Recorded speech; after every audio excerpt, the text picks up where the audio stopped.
if we could have what we wanted, what would it actually look like in detail? Ultimately, we take a pause before we go into goal setting to really ask ourselves what would stop us from having what we want. And in our case, certainly there's all the external constraints, there's all of the problems of the world, but for us, we always try to focus on what we have control over. And for us, most of the time, what would stop us is some limiting belief. T-minus 10 seconds. Welcome to the Journey to Launch podcast with your host, Jamila Souffrant. As a money expert who walks her talk, she helps brave journeyers like you get out of debt, save, invest, and build real wealth. Join her on the journey to launch to financial freedom in 5, 4, 3, 2, 1. Hey, real quick. It's Jamila here, and I have some exciting news to share with you. My first book, Your Journey to Financial Freedom, a step-by-step guide to achieving wealth and happiness, is finally available for pre-order. That's right.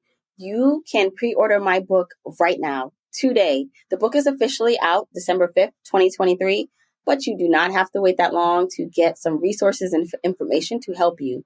If you pre-order the book today, I'm giving you some fabulous bonuses that will help you with your financial freedom and independence journey. I'm giving you the financial toolkit for free when you pre-order the book.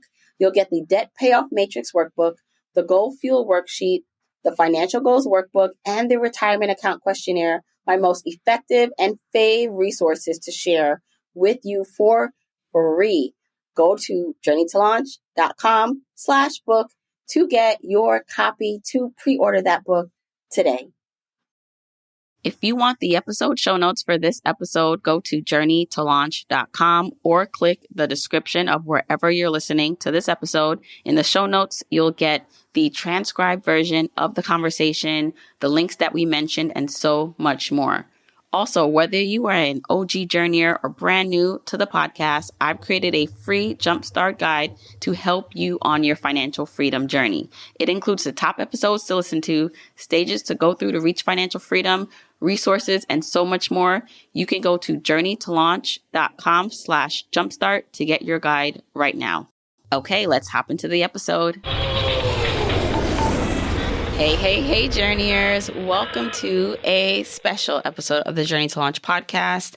I am giving you the best of rewind episodes of the Journey to Launch podcast. I have gone through the archives. We have over 300 episodes so far of the podcast. I can't believe it. And some of these episodes, if you're just listening and finding out about the podcast, you may not have heard it yet. Or if you're a longtime listener, hey there, and you've been down with me for a while, maybe you need to rehear these episodes. So I've selected from the archives some of my fave conversations that I want you to re-listen to. So this one that you're going to hear, I picked it special for a reason.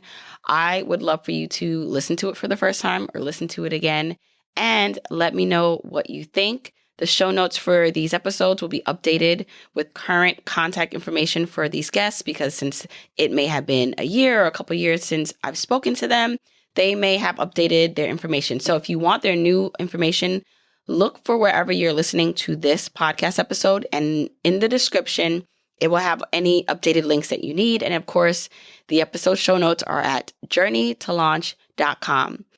Stay tuned. I have so much amazing content, new episodes, a lot of updates for you about my new book coming out December 5th. You can go to journeytolaunch.com/book to learn more about it and any of the pre-order bonuses. You can get that for free by pre-ordering right now. And just what's going on with the business, with me. You'll hear a lot more of that really soon. So I can't wait for you to hear this episode. And as usual, follow me at Journey to Launch on Instagram, Twitter, and Facebook, and let me know what you think. All right, journeyers, let's get into it. Hey, journeyers. I'm really excited to have today's guest on the podcast, Kerry Ann Rockquemore. Hi, Kerry Ann. Hi, how are you?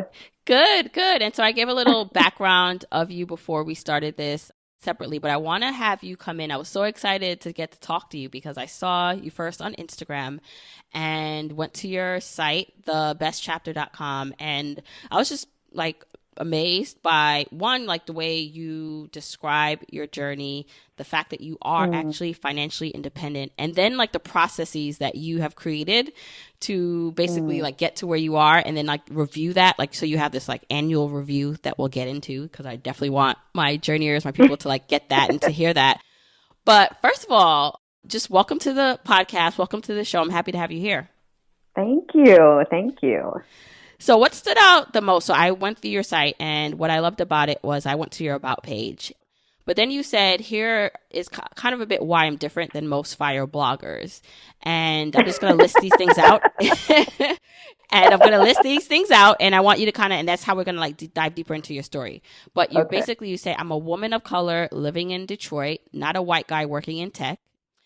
You loved your job before you did retire early, and both you and your husband retired at the same time. So your retirement is not based on a spouse working and earning a six-figure salary. And you had a couple more, but love that. So tell me a little bit more about yourself. So woman of color living in Detroit who loved their job. How did you get on this path to FI? Well, it really started, I think probably lots of people have this moment, right? When you've been sleepwalking through life and through your finances, and then you wake up, right? And, my moment was in 1999. My husband and I had moved to Los Angeles. I had my first job after graduate school.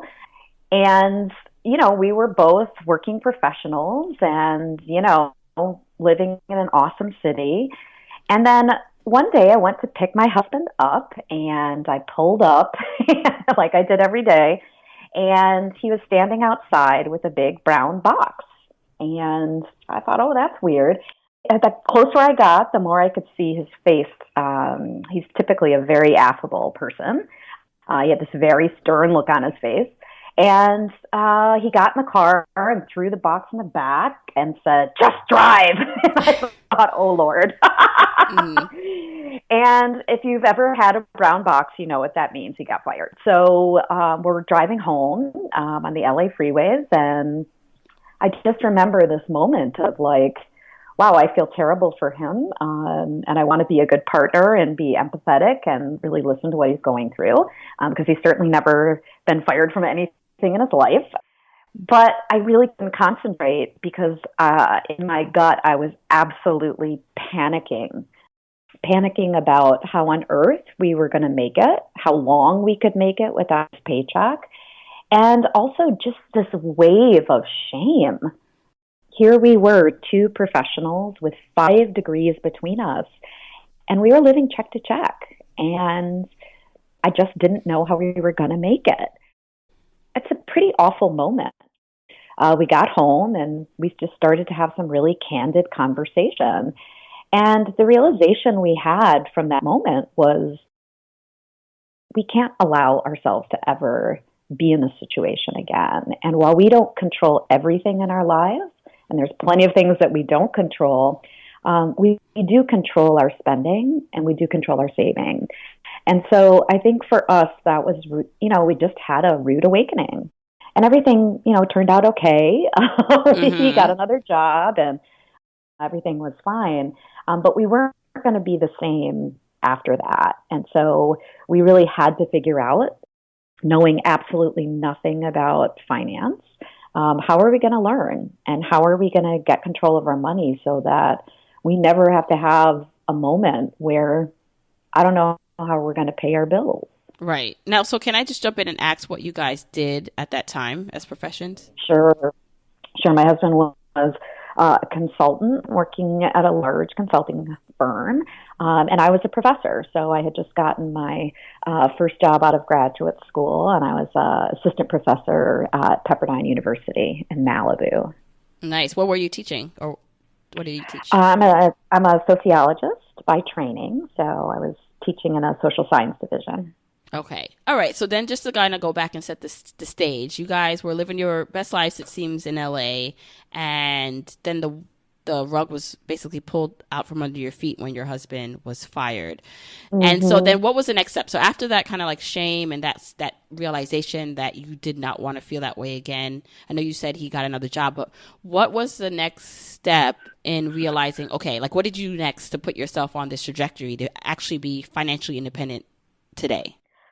Well, we started reading, right? And I think the book that changed things for us was Your Money or Your Life, which such a radical perspective for us, both in terms of kind of the steps of that particular book, right? Like figuring out, what do you really make and tracking your every penny, and most importantly, sitting down on a monthly basis and really asking yourself, like, is what I spent on any particular thing worth the life energy it cost me? Was it fulfilling, right? Is it aligned with my values? And if I didn't have to work, would I be doing this? Would I be spending on these things? Would I be living my life this way? And so I think for us, really, we didn't go much, we didn't really read anything else. We just read that book, and it's so rich. The process itself is so complex and so fruitful, right? It's like any process. You go through the steps, but it's really about how the process itself changes you. And we were very changed over time. And I think more than anything, a real pivot point for us was I got a different job in Boston, and we were part of, there was a Your Money or Your Life group, like a meetup group in Boston. And we met up once a month, and certainly it was lovely. We had a potluck and people shared, the tips and tricks and hacks and whatnot. But what mattered was that group had what they called accountability groups. So you could sign, if you had been doing at least 6 months of tracking, you could sign up for an accountability group. And the accountability groups required a 1-year commitment. It was 6 households. And we met face-to-face once a month, and every month, one household was on the hot seat. And that meant that everybody in the group went through your data, and everybody in the group asked you powerful questions about the gap between your data and your goals. And it was brutal. I either got pissed or cried every single time. But the reason I mention it is because, to state the obvious, I have the privilege of having a spouse. 2 people working on this can move faster than one. We ask each other powerful questions.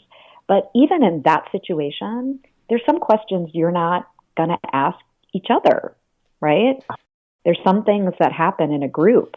The group is really going to drill down and ask you the things you're just not going to ask each other. So I think for us, once we got into community, that changed everything. And it changed everything both because we could see actual real life people who were already retired. We could see a range of people by race, ethnicity, socioeconomic status in terms of their income, right? A lot of times we don't see people with lower incomes figuring out how to be financially independent. We saw people with all kinds of family structures, right? People with kids, without kids, single, married, divorced, widowed. It just was a really diverse group. And so being able to be in real community with other people, it really was the game changer for us. I love that. And I'm nodding my head as you're talking because Vicki Robin, the author of the book, Your Money or Your Life, was on episode 39 of the podcast. And, she redid and had the book updated in 2018. So that is also a book that a lot of people cite as they're a game changer for them or the first time, especially if they've kind of been in the game for a little bit, to this world. And what I love about where we come since that book has released is that, this online space, so the community is so important. And so the fact that now we're able to connect online is even better because, not necessarily everyone is going to have that in-person community they can go to. And then with podcasts and blogs and so many people sharing their perspectives, you're able to get that at least one, seeing someone else who maybe, you can relate to that looks like you doing something, which gives you the confidence that you can. And then being able to kind of join communities and kind of get into the mix where this kind of stuff at once, which you didn't even know existed or was not normal, becomes normal. So I love that. I love that you're mentioning that. So how long ago was this that you started to go to these groups and to really get like into the groove of this? I would say we had our turning point in 1999. We were in this group probably in 2000, 2001. So quite a long time ago, right? Right. So my question here is, at that point, were you guys in a lot of debt? Were you kind of out of control with spending? What was your financial picture then? Hot mess. Yeah, we were living above our means. We had $55,000 in student loan debt. We probably had another about 10 to 15 in just consumer debt on credit cards. And we're just spending. Then once we started working through that process of your money, your life, there's nothing like tracking to raise your awareness. No matter, I think for lots of people, it's like, oh, I kind of know how I spend my money. Well, not really, because when you track your money, it's just like tracking your time. You think you know how you spend it, but there's just something amazing about data.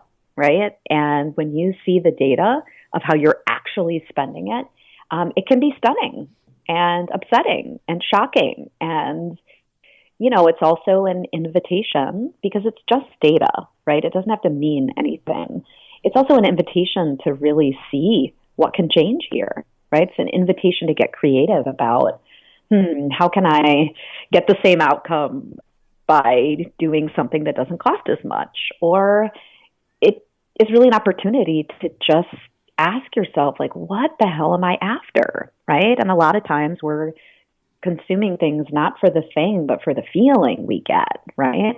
And so, I think for us, just getting reflective and getting curious about how we were spending, looking at that data, analyzing the patterns, and really asking ourselves that most powerful question that took a really long time to sink in. If I didn't have to work, would I be doing this? Right. So you started tracking your spending, started to evaluate the data and make changes. How quickly from like the start of that did you start to dig yourself out of debt and do other things with your finances? Yeah, it took us 2 years to get out of debt. It took us 2 years, and I think in that 2 years we were really learning to live below our means while paying off debt, while becoming financially intelligent and getting our finances aligned with our values. And I have to be honest, it was really thrilling to get out of debt. And it was simultaneously a little depressing, right? Because I remember because our accountability group in Boston kind of threw a party for us, right? And I can remember eating the cupcake because they wanted us to celebrate, getting out of debt. It's a big accomplishment. And I can remember eating my cupcake and being mad because, it's a huge accomplishment. I'm so glad I did it. I never thought I could. And yet now I'm starting from almost zero, right? And I'm glad I said something in the moment because the person in our group was like, all of those strategies that you use to get out of debt are about to become the turbo booster of your wealth, right? Yeah. All that discipline, all of the conscious decision making, all of that's going to start now building your wealth, and you're going to be amazed at how much more quickly things accumulate now that you're not weighted down by this debt, right? So then we started building. And honestly, it took us 15 years from the start to actually hitting the number we had set for ourselves. And by the time that we did that, we weren't ready to retire. So we kept working for another 3 years. And we just retired last year. At how old? 46. 46. We're both the same age, yeah. Okay, that's, awesome. All right, I want to step back a bit. So you talk about getting out of debt in 2 years and then using the same sort of discipline and strategies to then build wealth and grow your investments. Did you like, after tracking, like what were the steps? Did you like stop going out to eat? Were you very frugal? Did you focus on increasing income? What were the major triggers and levers that you pulled to get to these goals? So I'm not super great at the frugal part. So love that. I love, a lot of people aren't.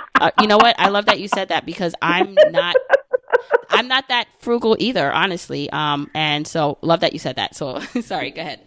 Well, I appreciate the people who eat the brown bananas and they're couponing and doing all these things. It's just, I am I think just naturally more focused on how do I increase my income.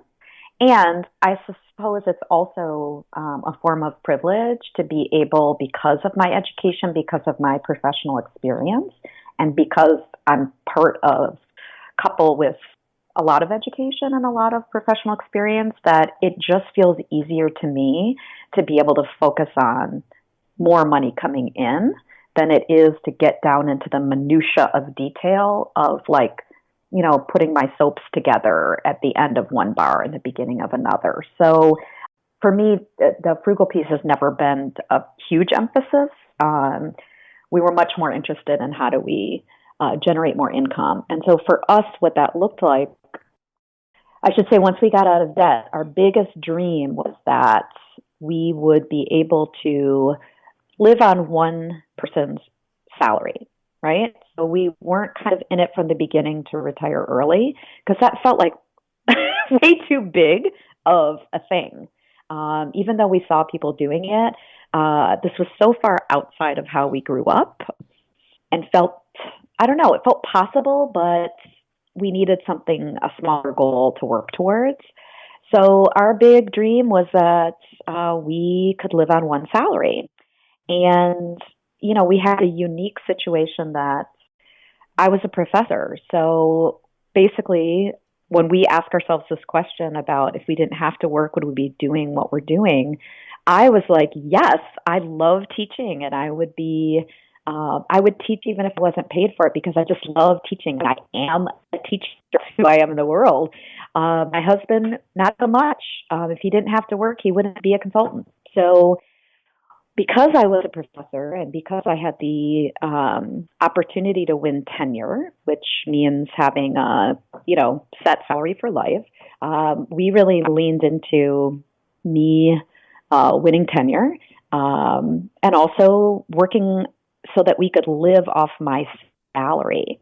And so we hit a point where my husband quit his job and we lived off my salary. And it was interesting. It was like a really great time in my life, because our agreement was that if we lived off my salary, that he was 100% in charge of all household labor.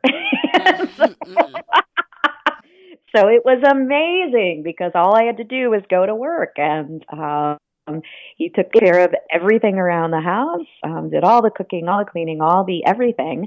And of course, our life was so greatly enhanced, because when I came home from work, the house smelled like fresh baked bread, and there was homemade food, so we were eating better, and the house was clean, and he was reading and writing poetry, and he's quite a Renaissance man, so he had plenty of interesting things to talk about.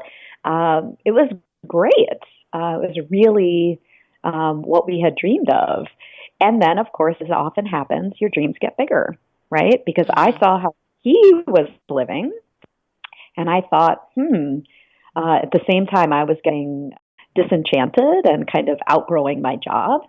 So really, I wanted to also be retired, and it now seemed possible. And, we suddenly started to realize, we could both do this, but it's going to take something different. How far into the journey that you started to want to live off one income were you able to accomplish that? Probably about 7 years. 7 years. Now, were you able to still invest aggressively and save at that point that you did that, or was it primarily okay? We did, not at a high rate, but we were able to invest. And at that point, we were living in Chicago, so we also had we had a row house with a downstairs apartment. So we also had the benefit of having a renter living in our building. Mm-hmm. So you basically also were able to hack one of the most expensive points of anyone's budget is housing to save money. Yes. Right, which is key. So I love that you talk about how your goals change and evolve because that is really important. Same thing happened to me, I'd say, is, I recently quit my job. It's a bit different. So I quit my job. My husband is working. He's a teacher. We're living off of his income, but his income doesn't cover everything. And so I saved up a buffer amount to help kind of bridge that gap until I started making money through my entrepreneurial pursuits. But the plan is still to reach financial independence and then decide what we want to do from there. He likes his job, so he thinks he's going to stay working. But, who knows, right? Like, who knows what happens, right. Hopefully in 5 to 10 years, if we're able to accomplish like this, maybe he will have the options will open up so much more that he may want to quit. I don't know. So I love that you talk about, you started to dream a bit bigger as you got along in the journey. Yeah. And what became clear was for both of us to do this, we spent 2 years sort of living that way, right? With me working and him working, doing the labor of the household. I don't want to make that sound like it's not work, but doing the unpaid labor of the house. So when we started to dream bigger, we were like, okay, well, we're going to need to do things differently in order to set both of us free. And so at that point, he started a business, and he started a business, and I got to watch what it looks like for someone to just out of the blue start a business. And what was interesting is that he was suddenly making a lot more money than he ever was working for somebody else, but he had complete autonomy and flexibility over his time. And that looked really attractive to me. So maybe a year later, I quit my tenure track job, which is unheard of, to start a business. And I had watched him do it. So I felt like if he can do that, I can also do that. And so I started a business. And as it turned out, we were both pretty good at starting businesses.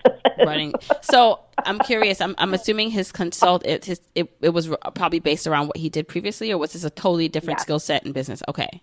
No, exact same skill set, just doing it for himself under his own umbrella.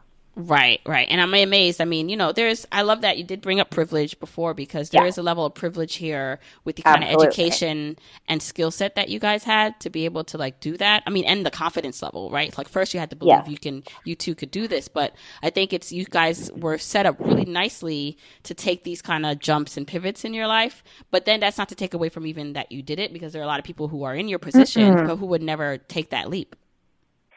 Yeah. And also, let me add one more, which is we often don't consider our network part of that privilege, right? But it is, right? Because it's also, when you start a business, it's also about, do you know other people who started businesses, right? Do you have people that you can call when you have questions and concerns?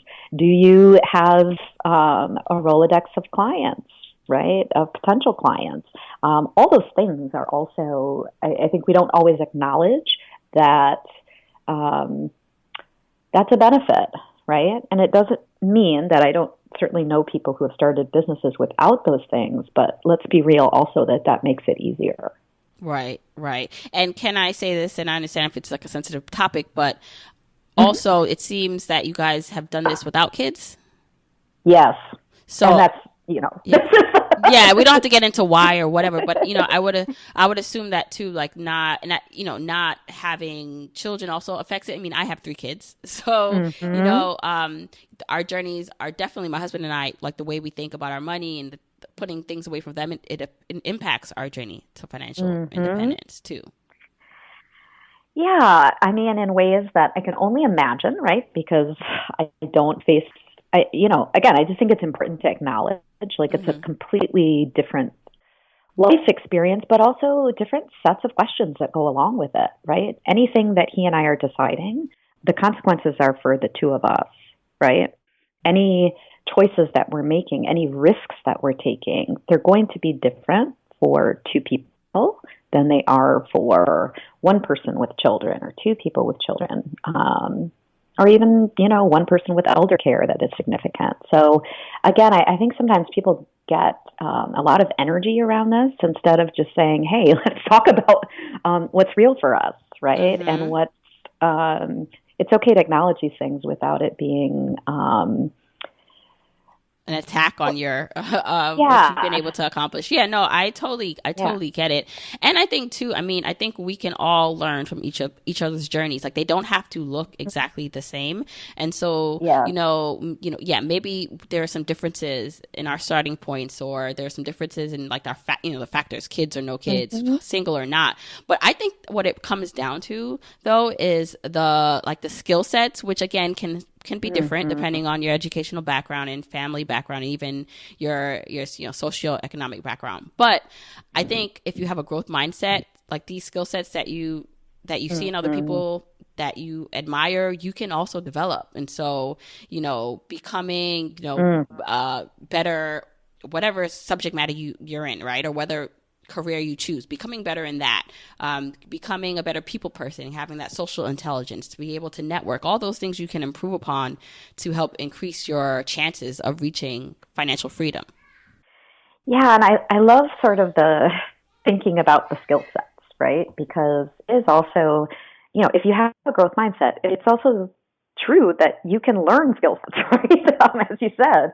So, for my husband, he didn't have to acquire a huge number of skills to start his business. The difference for me is that I had always been an educator. I had always been a professor. I had never even really worked in a business, much less started a company. And I did have to acquire a number of skills in order to be able to do that, right? But those skills are achievable, right? You can learn them. They are acquirable. And being able to learn those, frankly, building the company this was one of the biggest growth periods of my life, is just shifting from the mindset of being a teacher to the mindset of being an entrepreneur. And it frankly was the hardest thing that I've done. Mm-hmm, mm-hmm. You talk about you quit your job. So you reach financial independence and you quit. Not only did you quit your tenured, safe teaching job, professor job, you started this business, which did really well. And you also walked away from that to actually retire early, which a lot of people actually don't do. So in this space, you'll see people who enjoy their work or don't enjoy their work. And even if they hit their financial independence number, they still continue to actively work. And so can you define kind of what financial independence means for you? Are you actually living off of your investments? Do you bring in money, the both of you? How does that look? Yeah, we live off our investments. And, for us, I don't think I'm not part of the retirement police that you have to have X, Y, and Z indicators in order to, legit be retired. But for what it means for us is that we're not working for pay. And, that's the ability to do that, to hit that sort of crossover point. That for us feels like freedom. Mm-hmm. Now, even much as I loved my job, right? Right. And I really did. But you had the options, to explore and do things the way you want to. So can I get more technical about just Sure. what that looks like? Because I think what a lot of people love, when they hear stories like this, is wow, you can actually, save enough money to live off of that money. But how does that look? Is it through is it through your real estate investments? I'm not sure if you have a portfolio. Is it through your actually index investing? Is it through your actual retirement accounts? What does that look like, that portfolio? Yeah, for us, we have a wealth account and we have a heavy bond portfolio, which I realize many people find ridiculous in its conservative nature, but it is reliable interest and we live off that interest. Mm-hmm. We have a little bit of real estate, but nothing significant. That's really our core thing. Did you know I broke out the path to financial independence into what I call 5 journeyer stages? That's right. There are 5 stages that you have to travel through to reach complete financial independence. When you know your stage, you know what to focus on and how to move on to the next stage. I created a free 1-minute quiz to help you determine what stage you're in. After you take the quick quiz, you'll know where you are on your financial independence journey, the main thing you should focus on. Plus, you'll get a curated list of 10 Journey to Launch podcast episodes to listen to that will help you for your specific stage. Go to journeytolaunch.com/mystage right now to take the free quiz. That's journeytolaunch.com/mystage.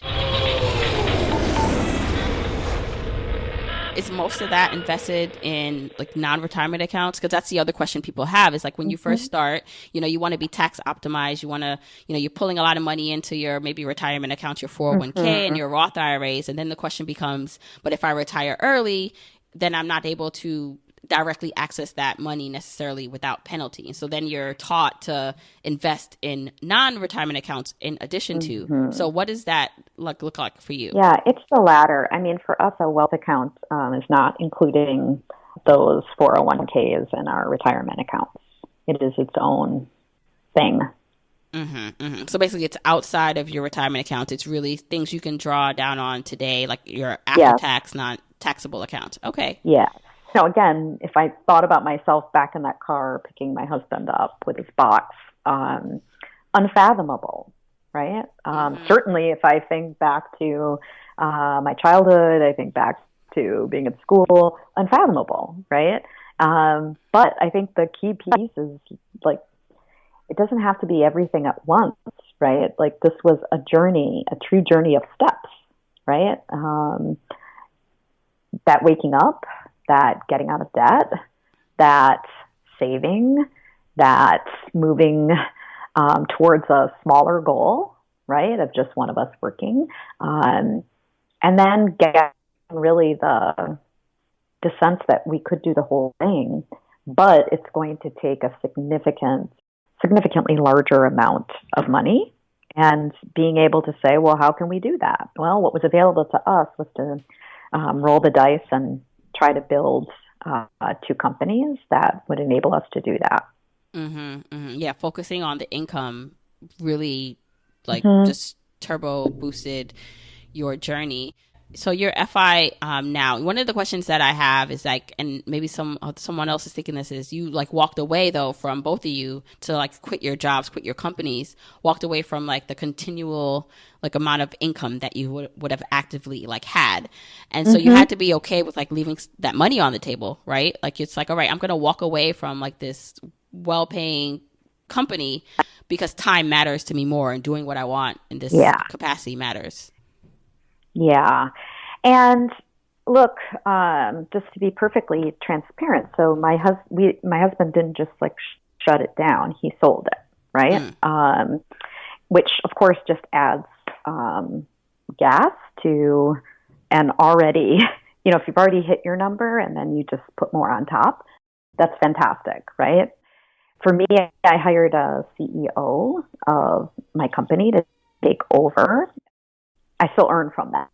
So, I don't consider it like I'm getting paid to do something, but certainly that is also part of what we bring in. But it just adds on top. So we had an unusual situation in that both of our businesses worked well. Both of them grew. Both of them were profitable.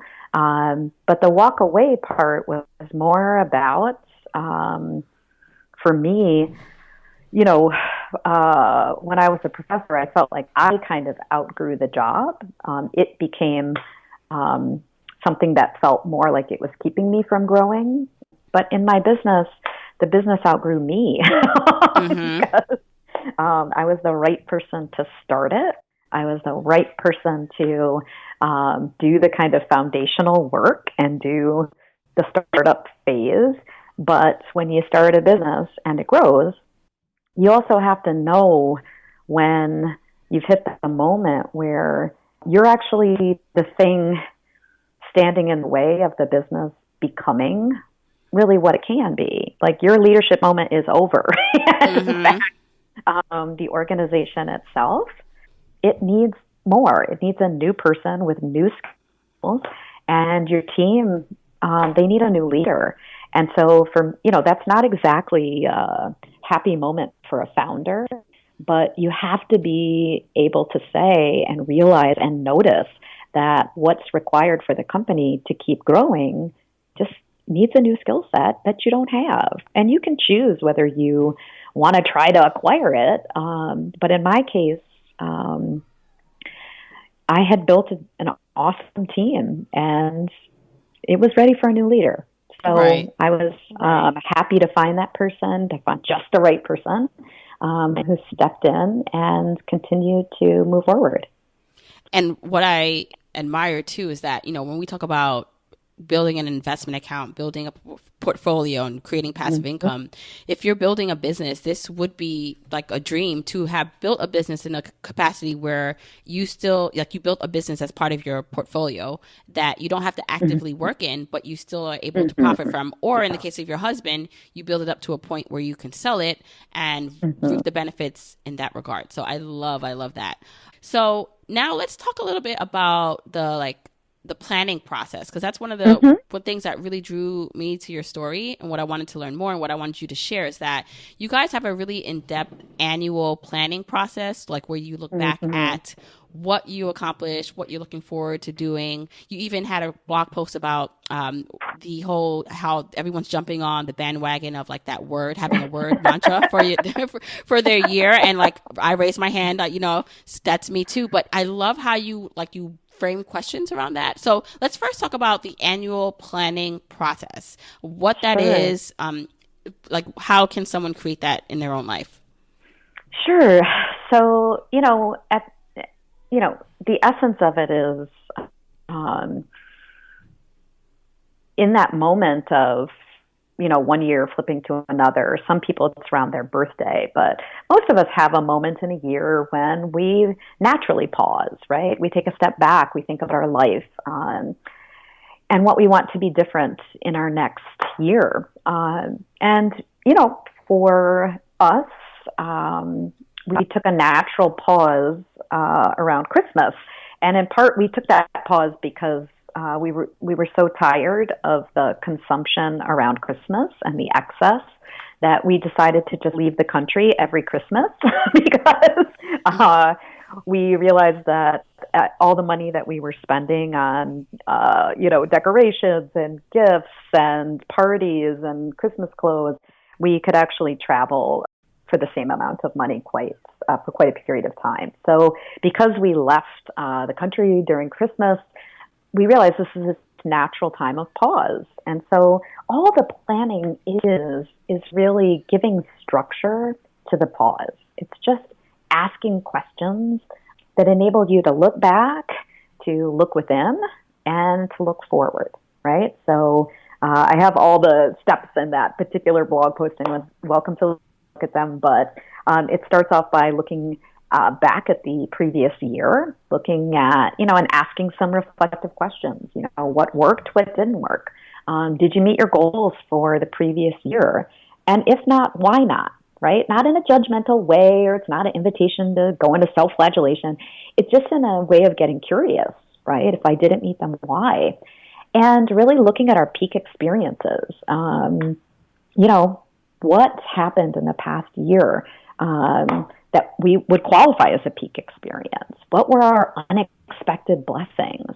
And even just taking time to ask those questions, we can start with that because it generates so much positive energy. It generates, when we start talking about our unexpected blessings, we feel so grateful, right? It has this energy of gratitude. And when I think about what I want for my life, and when I think about planning for the future, I want it all to be grounded in that energy of gratitude, right? Because that's when I'm most expansive, that's when I'm most creative, that's when I'm most likely to create things that don't currently exist. So we take a look back at the previous year, and then we certainly think about what's going to be the framework that we examine our life and plan forward. So most people just think about work, everything else. There's two buckets. Or they think about work and family or work and home. We sort of have a larger set of domains that we look at. So we look at our health, we look at growth, we look at our purpose, we look at relationships, so that we're not just looking in this dichotomous way at our life. And then we really drill down in each of those domains, and we spend time talking about and writing out, like, what do we actually want? So if I think about my health, if I think about my life and I imagine what it looks like in an optimal form, what do I want my physical health to look like? What do I want my emotional health to look like? What do I want my spiritual health to look like, right? And we do the same thing with each of those domains, right? If I think about my purpose, what kind of work do I want to be doing? What do I want my money and my relationship to money to look like? What do I want my legacy to look like? And we just sort of rotate around that framework, but really not saying, what do I want next year to look like? But ideally, what do I want my life to look like in this particular domain? And, it's just about envisioning. And as you can imagine, this can create some interesting conversations because we do this separately and then we share it with each other. And some things are aligned and some things aren't. And it's certainly an interesting thing as a couple to explore why that is. But the point is, we use our kind of creative muscles, right? We try to build out that ability to see what we actually want, to ask ourselves what we deeply desire, not in the context of constraint, right? But if we could have what we wanted, what would it actually look like in detail?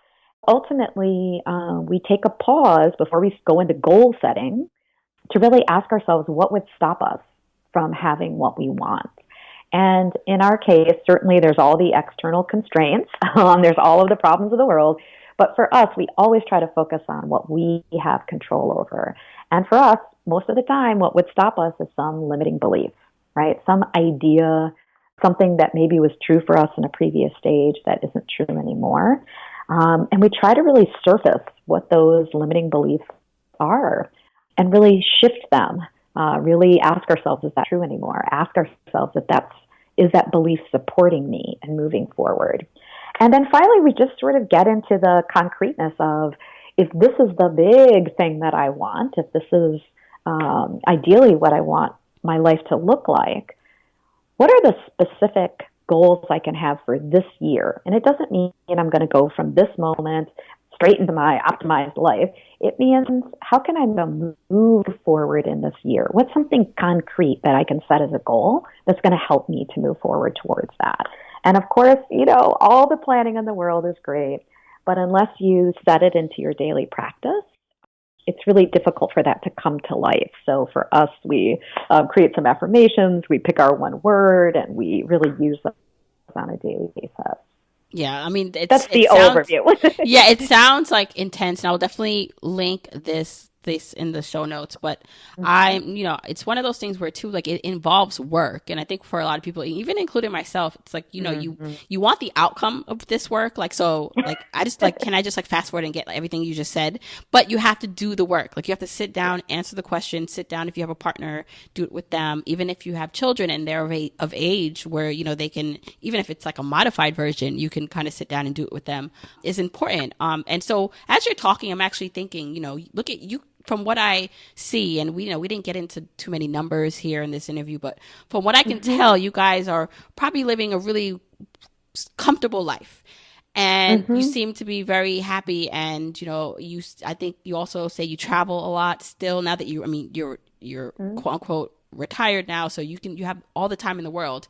Yet you still like sit down every year and to do this planning, you still do these daily mantras. And it seems like what got you here are those actions, but because you got into this place of freedom, you have not stopped. You continue to do it. And I think the biggest gap for a lot of people is we want that life, but the work that it takes the work to do it, and the continual work to do it. And so I like that, it's like you're actually living like that. Like, you're living that truth of, this is what it takes to keep it up. This is how I got here, but this is what I'm going to keep doing. Well, it's interesting too. Like we've been doing this particular process for 12 years, right? When we started doing it, our life was very different than it is now, right? And your vision grows, your vision expands, your dreams expand, right? But the work to do it is still work. It doesn't matter if it's never just gonna happen, right? It's never like magically gonna drop in your life. It really is work. Yeah, I love that. And so, before I let you go, I want to talk about just one other thing that you had that I really enjoyed, and it was something called joy habits. And you were able to actually like implement this more in like a daily, like weekly kind of actual like process. Can you talk a little bit about what that is and how we can include joy habits in our lives? Yeah, so for me, I should start by saying I have a bias here that I think joy is different than just happiness, right? Happiness is sort of an emotion. For me, joy is like a state of being, and my bias is I think it's our default state of being, right? It's just that the world's kind of designed to separate us from that, and so if we want to be in that joyful state, if we want to get back to that state of being, for me, I have to do things, right? Because if I'm just sort of living in the world, everything feels designed to separate me from joy. So, for me, it's like I have to have certain things in my life that remind me that, that really keep me in touch with that reality. Otherwise, I'll just forget. And so we certainly have things we do on a daily basis. We have things we do on a weekly basis. But there are things that help to unplug from everything that's set up to keep us from that, right? So maybe a really simple joy habit is that we love to watch the news, but once it's dinner time, TV's off for the rest of the night, right? We sit down and look at each other and eat. We have conversation. We read, right? It's really something very simple, but is a powerful kind of just unplugging and an unplugging from all these overwhelming messages about misery. It's also the case that we take a really long walk every Sunday. We take a long walk, even when it's really cold, in order to have a different type of conversation, right? We call it our crazy talk walk. But it's just a walk where we have one type of conversation, which is, what do we want? How would we serve if we could 10x what we're doing? What needs to shift for us? And again, how would we live if we didn't have any constraints, right? And it's not to dismiss that there aren't constraints in the world and we don't have them. It's an opportunity for us to really build that muscle of envisioning and to say out loud, what do I really want? And oftentimes the best things in our life have come out of those conversations, right? Because when you say to somebody else what you really want and what you would want if you had no constraints, and the other person takes it seriously and starts, there's no judgment allowed, there's no criticism allowed, there's no kind of, let's get real now. The point is it's just a space to walk, keep your body moving so it doesn't get in the way, and just talk about possibilities, right? That's how we built our growth mindset. That's how we built really getting in touch with what we desire. They're just little things, right? I have a daily gratitude practice, right? Just taking a pause at the end of the day just to be thankful, right? And we don't have a perfect life. Things go wrong, but reminding ourselves and ruminating on what went well instead of what went wrong, it just shifts our energy, right? And that's the energy that connects us, that opens that door to joy. Love that. And so my final question for you, I mean, I can talk to you forever, but my final question to you is, what does your life look like now? So now that you're retired and and financially independent, what does your husband, what do you do all day? What do you and your husband do? Well, it's funny because I think people conflate paid employment and work, right? So I think people imagine, oh, I'm going to retire early and I'm never going to work again, and everything's going to be easy and we'll sit on a beach and blah, blah, blah. That's really not what it looks like. And, definitely, I think for most people when they retire, there is a honeymoon phase where they, don't have an alarm clock and no structure of the day, and they do whatever they want, and they travel. And, there is that honeymoon phase, and everyone who retires should have that, right? But then at a certain point, you have to decide, what is this chapter of my life going to look like? What is my life going to look like? And, I think the thing we never want to talk about is that that's kind of work, right? The reality is that for early retirement and, probably for regular retirement, there is work to be done. You have to have a massive shift in your identity, right? And that takes an intentional process. You have to create a new structure for yourself. You have to create community for yourself. You have to really re-engage, redefine what your purpose is and what success looks like for you. And so, maybe the way to say it is like, you have to figure out, what does a meaningful life look like, right? And it's going to involve structure, community, purpose, and dare I say, work. Not the kind of work that you're paid for, but really digging in and doing something meaningful with your life, right? And so, it's kind of funny because people are always like, oh my gosh, what is it like? And I'm like, freedom is awesome. And freedom is also challenging because I don't expect anybody to feel bad for me, but there is a challenge of like, how do I create a meaningful life now that 40, 50, 60 hours a week are no longer filled with work? I no longer go to a place, I no longer have those relationships, and I no longer have that identity. So that's a long way of saying that our daily life probably doesn't look anything like what people imagine. Like, we get up in the morning, we sit down, we both write, so we sit down from 10 to 12 every day and write. And it looks kind of like work, right? It's just, we write and we're not paid for it. We write, my husband is working on a young adult novel. I write for my blog. I do a lot of different types of writing, but we write for 2 hours. We take a walk every day before lunch. We have our lunch at a leisurely pace. And then in the afternoon, we do our own forms of work. Again, it's unpaid labor, but for me, I love to serve as a mentor now. And because I was a successful entrepreneur, I leave time every afternoon for calls with other entrepreneurs. I certainly continue to have a number of leaders across various sectors who want to have a mentoring call, a confidential mentoring call. I love doing that because I can do deep work with people on the phone, and I don't need to charge for it. I don't need to make money from it. I don't have a long-term commitment with these people, but I'm available for that type of work. It is, for me, incredibly meaningful, incredibly fulfilling. It's also the case that I serve on a number of boards. I advise a number of groups. That's the kind of work that I do in the afternoon. In the evening, 4 or 5, it's time for yoga. I'm blessed to have a hot yoga studio right around the corner from my house I can walk to. My husband goes to work out.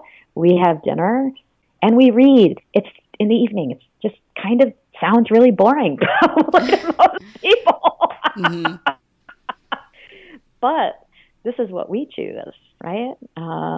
For us, that creating that life of meaning is about having relationships with friends and family. It's about having time for that. It's about having time to give back in ways that are aligned with our gifts and talents. It's about keeping ourselves physically healthy. It's about doing things like cooking, right, that we didn't have time to do when we were both working intensely. It's really, I think what matters for people is to start thinking now about the life part, right? So, with your money or your life, when I read lots of FIRE blogs, it's all about your money. It's all about the minutiae of detail about your money.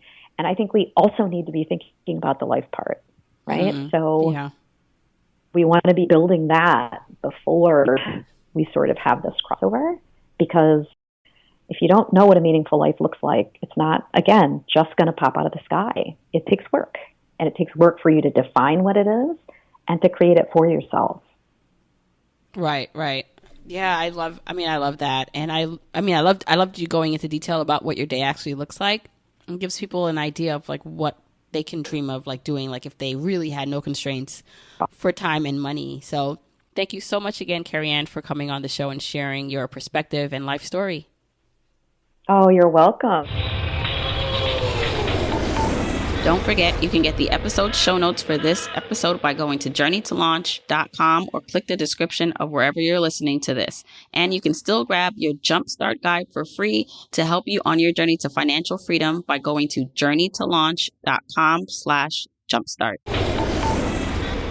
If you want to support me and the podcast and love the free content and information that you get here are 4 ways that you can support me and the show. 1, make sure you're subscribed to the podcast wherever you listen, whether that's Apple Podcasts, that purple app on your phone, your Android device, YouTube, Spotify, wherever it is that you happen to listen, just subscribe so you are not missing an episode. And if you're happening to listen to this in Apple Podcasts, rate, review, and subscribe there. I appreciate and read every single review. Number 2, follow me on my social media accounts. I'm at Journey to Launch on Facebook, Instagram, and Twitter, and I love interacting with journeyers there. 3, support and check out the sponsors of this show if you hear something that interests you.